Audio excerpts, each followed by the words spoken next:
আসসালামু আলাইকুম। আজকে চলে আসলাম আরেকটা রেসিপি নিয়ে। এটা হচ্ছে শাক। আমাদের এখানে এই শাকটাকে বলে হেলেঞ্চা। সবাই জানাবেন কার এখানে কি বলে কমেন্টে অবশ্যই। এই হেলেঞ্চা শাকটা শরীরের জন্য খুবই উপকারী। শরীরের ব্যথার জন্য, বাতের ব্যথার জন্য, ডায়াবেটিসের জন্য।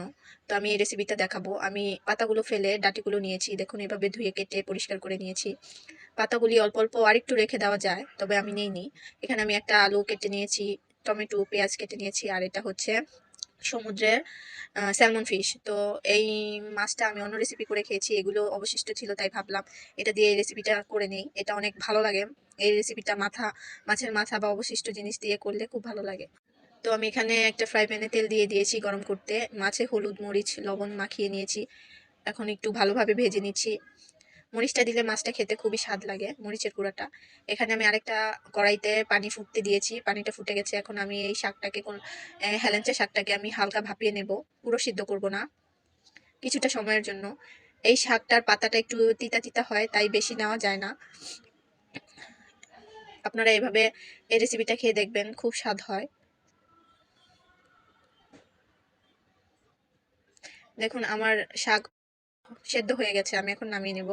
পানি ঝরিয়ে নিয়েছি। আর এই কড়াইটাতে আমি সেই মাছ ভাজার তেলটা দিয়েছি। আমি আরও বলেছি মাছ ভাজার তেল দিয়ে তরকারিটা অনেক স্বাদ হয়। এখানে আমি প্রথমেই টমেটো কুচিগুলো দিয়ে দিলাম। টমেটোটা একটু গলে আসলে নেড়ে চেড়ে এখন দিয়ে দিচ্ছি পেঁয়াজ কুচি। পেঁয়াজ কুচিটা টমেটোর সাথে কিছুটা সময় ভেজে নিয়েছি।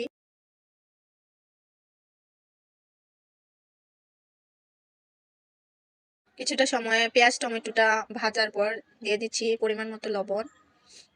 এখন দিয়ে দিচ্ছি আদা রসুনের পেস্ট। এগুলি আরও কিছুটা সময় নেড়ে চেড়ে নিব, নেড়ে চেড়ে ভেজে নিব আদা রসুনের কাঁচা গন্ধটা চলে যাওয়া পর্যন্ত। এখন দিয়ে দিচ্ছি সামান্য পানি। আর এখন এই পানিটা দেওয়ার কারণে মশলাটা পুড়বে না। তো বেসিক মশলাটাই আমি অ্যাড করছি, হলুদ গুঁড়ো, মরিচ গুঁড়ো, আর দিয়ে দিচ্ছি ধনিয়ার গুঁড়ো। দিয়ে এই মশলাটা কিছুটা সময় কষে নিব। তেল তেল ছেড়ে দিলে আমি যতটা কষাবেন মশলা অতটা ভালো হবে, তরকারিটা স্বাদ অতটাই বাড়বে। মশলা থেকে যখন তেল ছেড়ে দিবে তেল ছেড়ে দিলে মশলা থেকে বুঝে যাবেন মশলাটা ভালোভাবে কষেছে। এখন আমি মাছ ভাজাগুলো অ্যাড করে দিচ্ছি। এই পর্যায়ে মাছটা দেওয়ার কারণ হচ্ছে আমি মাছটাকে একটু ভাঙা ভাঙা করব, তাই মাছটার সাথে আমি আলু দিয়ে দিচ্ছি। মাছ আর আলুগুলিও ভালো করে নেড়ে চেড়ে কিছুটা সময় কষে নিব। আমি এক হাতে ভালোভাবে নাড়তে পারছি না, তাই ক্যামেরাটা অফ রেখে নেড়ে দিতে হয়েছে। এখন পরিমাণ মতো পানি দিয়ে দিচ্ছি আলুটা সেদ্ধ হওয়ার জন্য, আর মাছটা একটু ভাঙা ভাঙা করার জন্য।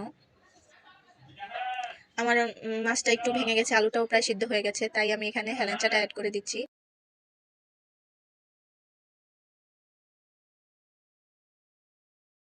হেলেঞ্চার সাথে আলুর সাথে ভালোভাবে মিশিয়ে নেওয়ার পর আমি আরও কিছুটা সময় কষিয়ে নেব ঢেকে। এখানে কিন্তু আমি পানি অ্যাড করিনি একদমই। কিছুটা সময় আমি নেড়ে চেড়ে হেলেঞ্চাটা কষিয়ে নিয়েছি। দেখুন অনেকটাই কমে গেছে। এখন আমি পরিমাণ মতো পানি দিয়ে দিচ্ছি।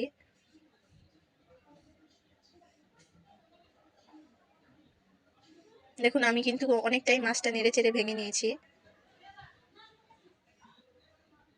এই সবজিটাতে মাছটা দেওয়াতে এভাবে ভাঙার কারণে অনেক স্বাদ হয়। এভাবে একবার ট্রাই করে দেখবেন বাসায়।